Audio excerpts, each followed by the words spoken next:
시청자 여러분 안녕하십니까. 지금부터 전학현의 안보정론을 시작하겠습니다. 자, 여러분들 이제 상당히 익숙하실 거예요. 최경희 박사님 모셨습니다. 안녕하세요. 안녕하십니까. 예. 지난번에 우리 최경희 박사님은 저번에도 말씀을 드렸듯이 이제 탈북민이시고요. 그리고 우리 국내에서 아주 최고의 그 학부를 자랑하고 있는, 전문 지식을 자랑하고 있는 계신 분이에요. 동경대에서 정치학 박사 학위를 받으시고 지금 샌드 연구소를 직접 본인이 운영하고 있고, 그래서 국내적으로요 북한 정보와 관련된 사항에 대해서는 아주 최고의 전문 지식을 갖고 계신 분입니다. 오늘 바쁘신데 네. 이렇게 와주셔서 고맙고요. 지난번에 우리 최 박사님 인터뷰가 반응들이 굉장히 좋았습니다. 아, 그렇습니까? 예, 그래서 오늘 또 이제 우리 최 소장님이 가지고 계신 그 전문 지식을 아주 그냥 아낌없이 다 우리 시청자들 분하고 공유를 해주시면 좋을 것 같아요. 네. 예, 예. 자, 그래서 이제 최근에 나와 있는 북한 뉴스들 중에 중요한 것 중에 이제 하나가 맨 먼저 이 정찰 위성, 북한도 띄웠고 우리도 띄웠잖아요. 네. 근데 북한 위성은 그거 별로 실력도 없고 해상도가 형편없잖아요. 네. 사실상 군사 정찰 위성으로서의 가치는 별로 없다. 이게 이제 전문가들의 평이거든요. 근데 우리 정찰 위성은 굉장히 이제 해상도가 뛰어나기 때문에 정말 군사 정보를 입수해서 우리가 이제 분석해서 활용할 수 있는 그런 능력을 가지고 있는 정찰 위성인데, 그러다 보니까 최근 보도를 보면은요, 김정은이 집무실까지 아주 그냥 정밀하게 찍었다고 돼 있거든요. 예, 그래서 그 부분에 대해서 한번 김정일의 이 집무실 찍은 게 어떤 군사적인 의미를 또 가지고 있는지, 예, 이런 걸 한번 말씀해 주시면 좋을 것 같아요. 아, 예, 예. 저는 이제 군사 위성의 이제 전문가는 아닙니다만, 적어도 이제 정치적 의미로 분석하게 되면, 네. 일단은 발사했고 그것이 궤도에 진입했다는 예. 것은 굉장히 저희에게도 이제 시사하는 바가 큽니다. 네. 그리고 특히 북한으로서는 그렇게 허리띠를 졸라매면서 살기 어렵지 않습니까? 그렇죠. 예, 그러면서 만든 이런 결과물이라는 점에서 북한은 이 부분에 대한 자부심을 굉장히 크게 갖고 있다는 점. 네. 그런 자부심은 또 국내적으로 네. 다시 이제 김정은의 건의로 재생산되면서 또 정서적인 어떤 문화에 자극을 주고 네. 그러면서 네. 또 그게 확대 재생산이 돼서 네. 또 김정은 정통성이라든가 이런 데 또 이렇게 영향을 주거든요. 네. 그러니까 그런 점은 있다는 말씀 좀 드리고요. 네. 그리고 또 이제 그 사진 촬영이랑 네. 사실 이렇게 정확도 의미에서도 네. 또 이제 모든 이제 우리 섬세한 기술 측면에서는 예. 북한이 우리를 우리 정말 따라올 수 없고 네네. 어렵다고 하지만 나름의 이제 그 궤도에 쌓아 올리고 나서 이제부터 기술을 보완해 간다던가 이런 부분들을 좀 생각해 본다면 예. 마냥 우리가 이제 무시할 수 있는 일은 아닌가 싶습니다. 다만 최근에 그 정찰 위성 여러 가지 그런 괜찮아요? 예, 괜찮습니다. 말씀하시죠. 네, 그 정찰 위성의 기술을 이전받기 위해서 러시아를 방문했고 네. 김정은이 네. 그 러시아에서 다양한 이제 아주 많은 기술을 이전하기로 약속을 받았는데 나중에 결과론적으로 보게 되면 사실상 김정은에게 굉장히 고급 차를 선물하면서 정찰위성 기술은 정말 김정은이 기대했던 바에 미치지 못하게 적당한 선에서 딱 이렇게 구분을 지어 놓은 것 같습니다. 네. 그래서 어찌 보면은 김정은 개인의 욕망을 충족시키면서 예. 김정은 개인의 욕망을 충족시키면서 러시아는 전체적으로 좀 우리가 이제 우려해야 될 부분이 아닌가 싶습니다. 그럼에도 불구하고 이제 김정은이 러시아에 가서 이제 여러 가지 그 요구 중에 정찰 위성 기술을 이전받을 때 대해서 현장에 가서 직접 푸틴하고 대화하면서 그걸 약속 받아왔는데 결과론적으로 말씀드린다면 러시아에서 역시 이제 김정은의 개인적인 욕망을 채워주면서 그것이 곧 이제 값비싼 예. 차였죠. 자동차. 예. 네. 그래서 그 비싼 차를 선물하면서도 이제 그 기술 이전에 대해서는 선을 그은 듯한 이런 그 결과물을 만들어낸 것 같습니다. 그래서 더디게 갈 수밖에 없는 기술의 발전이 더디게 갈 수밖에 없지만 나름의 이제 이렇게 새로운 우리가 경쟁 구도, 우주에서의 남북한 예. 경쟁, 예. 뭐 이런 측면에서는 우리가 예. 마냥 이제 그걸 마음 놓고 예. 그냥 무시할 일이 아닌 것 같다는 생각이 듭니다. 또 한편으로 보면은 그렇게 또 기술력이 높지도 않고 사실 예. 이제 자재도 없지 않습니까? 예. 그리고 또 이제 그 특히 카메라와 관련된 굉장히 섬세한 부분들까지 촬영할 수가 없는 예, 예. 이런 그 정말 빈약한 기술력이기 때문에 예. 그렇다고 해서 우리가 이제 그 또 너무 이제 그걸 예. 무시해서도 안 되지만 사실 예. 너무 높이 봐서도 안 된다 이런 예. 말씀 좀 드리겠습니다. 네네. 자, 그래서 이제 그 김정은이가 제가 볼 때는 자기 이제 집무실까지 노출이 됐잖아요. 그러니까 이제 이거를 이제 군사적으로 연결을 시키다면 정찰 위성을 띄우는 것은 예, 북한의 군 여러 가지 예. 그 군사 정보를 갖다가 정확하게 네. 입수를 해서 군사적인 타겟까지도 유사시에 네. 설정하는 거 아니겠어요? 그러니까 우리가 이제 정찰 위성으로 이제 집무실을 딱 했으니까 김정은 입장에서는 이거 참수작전이 곧 임박하는 거 아니냐. 참수작전. 이걸로 본다면 김정은이가 정말 잠을 못 잘 것 같아요. 아, 음. 실질적으로 눈에 보고 느끼는 것하고 네. 또 이제 기존에 그 기술력이 우리를 다 들여다보고 있다 하는 예. 거 그냥 알았던 것하고 예. 차이가 있을 거 그렇죠. 뻔합니다. 예. 그런데 사실 그 김정은의 집무실이나 또 이제 그 저택까지 모두를 이제 우리는 이번에 이렇게 드러났지만 사실 전체를 들여다보고 있는 거 예. 이제 오래됐거든요. 그렇죠. 아니 뭐 한미 연합자산에 그 미국 정찰이가 네. 이거 뭐 수없이 찍어댔지만 그래도 자기도 자기네가 발사한 위성하고 우리하고 비슷한 시기에 했는데 우리는 지금 그 해상도가 30cm 가로 세로. 예. 그 30cm니까 제 이 손톱보다도 살짝 큰 거. 이걸 뭐 정확하게 찍어내는 거 아니에요. 맞습니다. 이게 김정은이는 이거 이거 제대로 돌아가는지도 지금 모르고 그러니까 뭐 잠이 더 안 오겠죠. 그렇죠. 그 가장 이제 절박하고 좀 더 이제 그 북한이 스트레스 받고 있는 네. 부분은 온 나라의 자원을 모두 선택과 집중에 이런 차원에서 모든 걸 집중하고 인민을 굶겨 죽이면서까지도 돈을 풀지 못하고 이렇게 그 핵 자산에 모든 걸 집중해 왔는데 예. 한국은 이제 그런 집중이 아니고 이제 부분별로 이렇게 그렇죠. 맡은 부분에서 이제 굉장히 큰 성과를 올리다 보니까 나로를 비롯해서 정찰 위성 성공까지 네. 굉장히 우리의 기술로 이렇게 발전했단 말이죠. 그러니까 예. 북한은 뭐라도 우시하고 싶어서 선택과 집중 전략을 구사해 왔지만 사실상 그것도 한국과 겨누기에는 너무 역부족이다. 그렇죠. 예, 이렇게 보다 보니까 정말 그 저급하고 예, 점점 이제 노력하면 노력할수록 경쟁에서 더 떨어지는 예, 이런 것들 실감하니까 정말 네. 초조한 것 같습니다. 네네. 좋은 말씀이고요. 내내 이것도 이제 핵 미사일 고도화 이런 거하고 연결되어 있는 건데 북한에서 그동안에 산발적으로 이제 보도가 나왔어요. 왜냐하면 뭐 핵 문제 때문에 네. 주민들의 이제 건강 이런 데 아주 굉장히 위험스럽다. 근데 네. 요즘 보니까 보도를 보니까 또 뭐 염색체에 네. 이상 있는 거가 이제 확인이 됐다는 거 아니겠습니까? 정말 어마어마한 그 위협인데 예, 이거에 관해서 한번 또 말씀을 분석을 한번 해주시죠. 원래 제가 이제 해외 유학 마치고 2016년도에 들어왔습니다. 그래서 처음에 들어와서 탈북민들 이렇게 시장 조사를 좀 하다가 의심되는 바가 있었어요. 왜냐하면 그 함경북도 길주군 길주군, 그 예. 근처에 사는 사람들이 이렇게 풍계리, 길쭉은 풍계리. 그렇죠. 예. 그 길주군 안에 풍계리가 있고 풍계리가 품은 것이 이제 만탑산이라는 그렇죠. 핵실험장이 예. 있는 곳이거든요. 네. 그래서 그 길주군이라고 하면은 만탑산에서 내려오는 만탑산에서 만들어진 장흥천이라는 예. 강물이 있어요. 장흥천. 예, 예.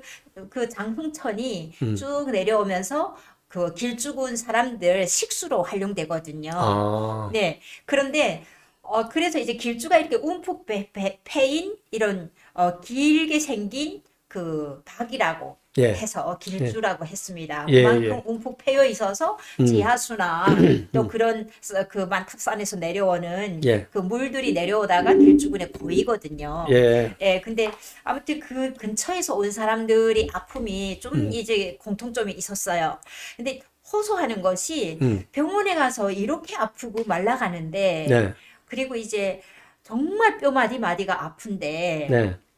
근데 병원에 가서 검진하면 진단이 안 나온다. 예, 예, 예. 그래서 우리나라 병원 발전 많이 했잖아요. 그럴 예, 때도 예. 진단이 안 나와서 네. 너무 아픔을 호소하니까 이제 약을 한 움큼씩 준다는 거는 네. 약을 한 번에 많이씩 드세요. 예, 예. 그래서 이상하다 싶어서 고향이 어디냐 이런 것들 좀 조사하다가 네. 그 길주 근처에서 오신 분들이었어요. 네, 그래서 네. 혹시 이게 방사능이 이렇게 감염된 거 아닌가? 이걸 이제 조사 좀 해봐야 된다. 저도 이제 나름의 한국에 이제 유학 마치고 바로 왔기 때문에 네. 그걸 정말 조사하고 하다가 정말 이름 걸고 문제 제기를 한 거죠.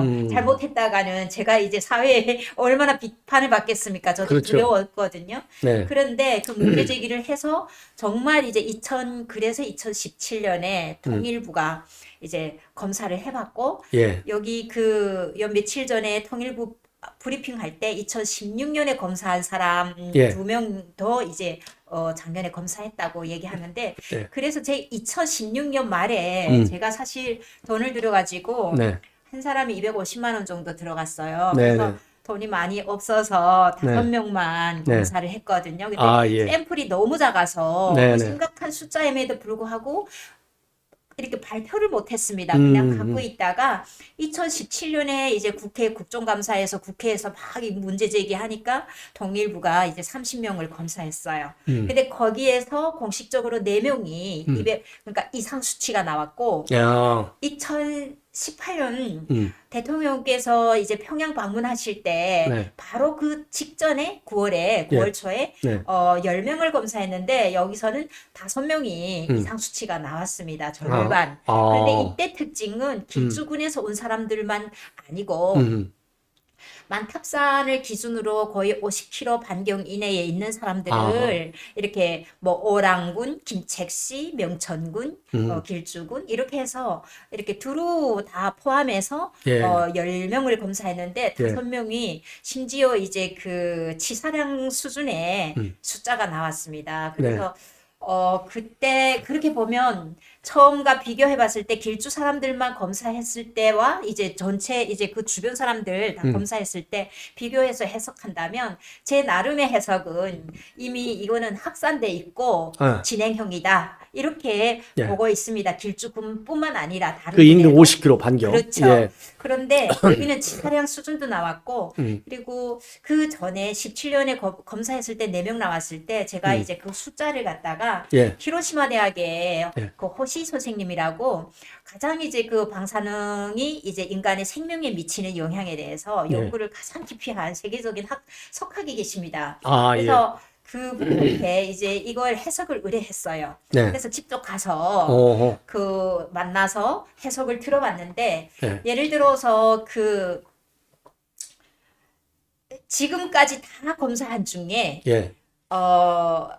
제가 지금 말씀드리는 숫자는 딱 중간 숫자예요. 아주 높은 숫자도 아니고 낮은 숫자도 아니고 이제 어허. 이상 수치가 나온 중에 그냥 중간 정도 그게 네네. 394 밀리시보트라고 할 수 있는데요. 네네. 그 숫자를 해석해 달라고 하니까 어우 놀라시더니 이거는 이제 히로시마의 원자폭탄 떨어질 때 예. 그 폭탄 폭심지에서 1.6km 반경 이내에 있었던 사람의 어마어마하게 초기 심하거든요. 선량이다 이렇게 아. 얘기를 했습니다. 예. 그러면 그 초기 선량이면 예. 이렇게 방사능은 맞았을 때부터 네. 반감기를 걸치면서 몸에서 빠져나갑니다. 예, 예. 그런데 그거는 초기 선량이 그만큼 했다면 사실 지금 탈북민들 몸에서 나온 방사능 수치는 방사능 양이 아니라 네. 이미 그거는 없어졌습니다. 몸에서. 네, 네, 네.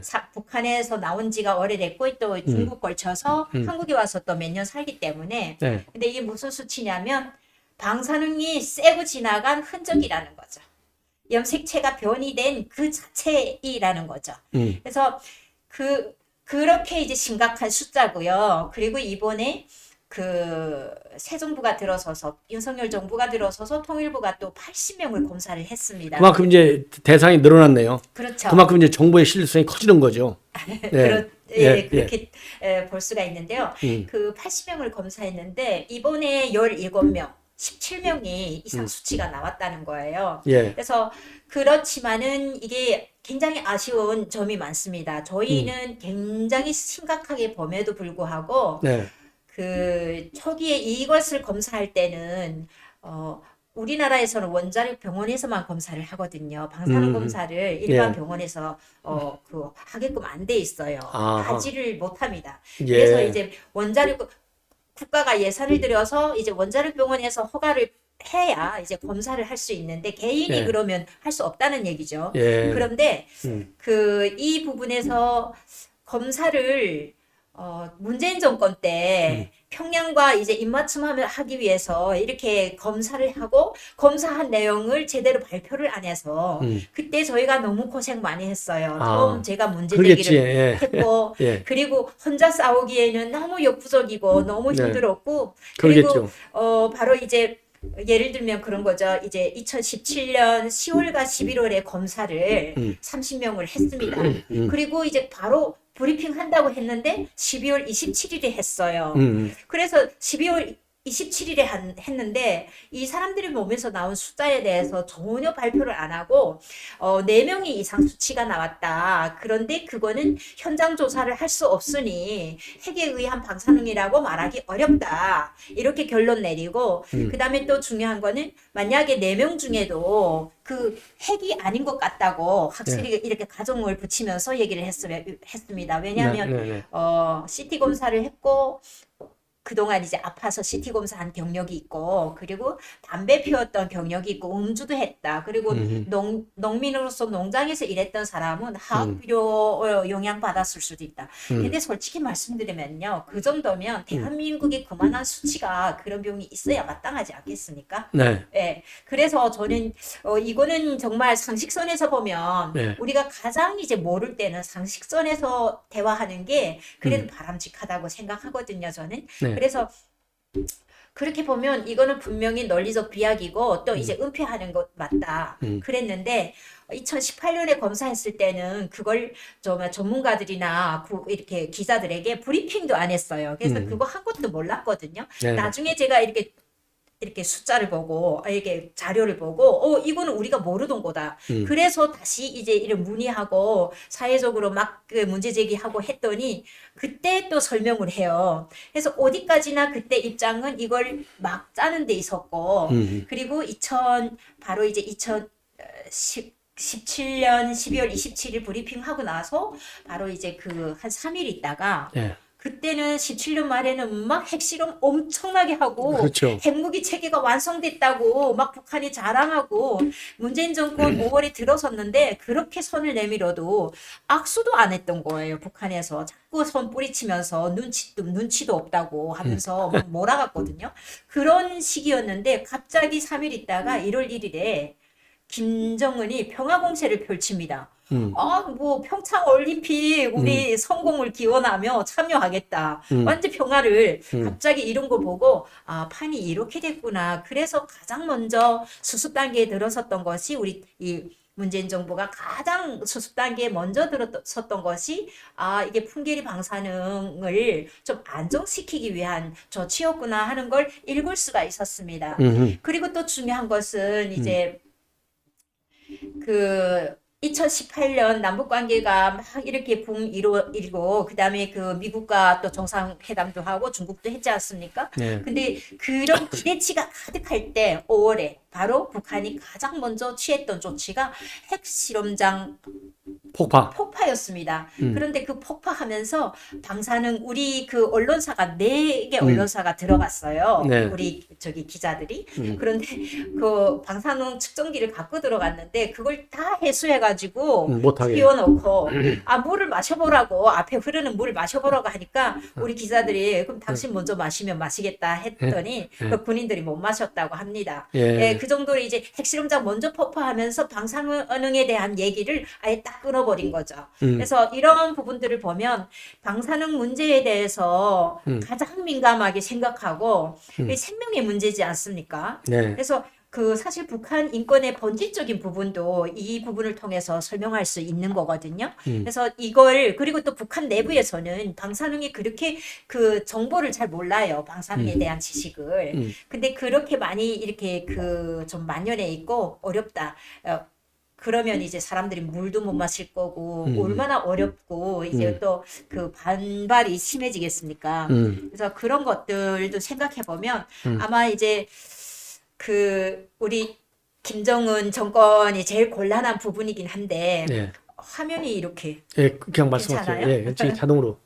우리가 움직이면 예. 제 자동 초점이기 때문에 조금씩 움직여서 그래요. 예, 말씀하시죠. 예, 아무튼 그렇습니다. 그 이 방사능 문제는요, 사실은 대전과 부산에 이런 일이 발생한 것과 똑같거든요. 그게 우리 땅이고 얼마나 가까운지 지금 우리가 교류할 수 없으니까 먼 곳이라고 혹시 착각할 수 있는데 분명히 우리가 이렇게 차를 타고 몇 시간만 갈 수 있는 이런 거리거든요. 그래서 정말 관심을 가져야 된다고 생각합니다. 네네. 아유, 말씀 고맙고요.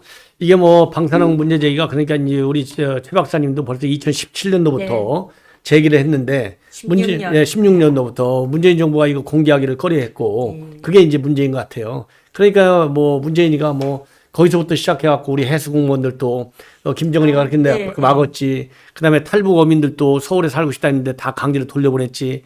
야, 이게 그러니까 뭐 악의 정권이었던 거죠. 근데 어떻게 돼서 그 민주라고 걸고 그리고 인권 변호사라고 했던 사람들이 인권을 그렇게 수단으로만 생각하는지 참 이해가 안 됩니다. 네. 네. 그러니까 국제사회로부터도 얼마나 고립되고, 아니 그러니까 뭐 김정은이 수석 대변인할 소리까지 들었잖아요. 예. 맞습니다. 자, 이게 그래서 역사에 이 백서 같은 걸 하나 만들어놔야 돼요. 네. 북한 인권 백서. 예. 예, 예. 그리고 우리 최 박사님도 연구소에서 지금 이제 인권연구소가 아직 작동이 안 되잖아요. 민주당에서 이사를 아직 임명 안 해가지고. 자, 이것도 이번에 총선에서 심판의 자료로 하나 활용해야 될 것 같고요.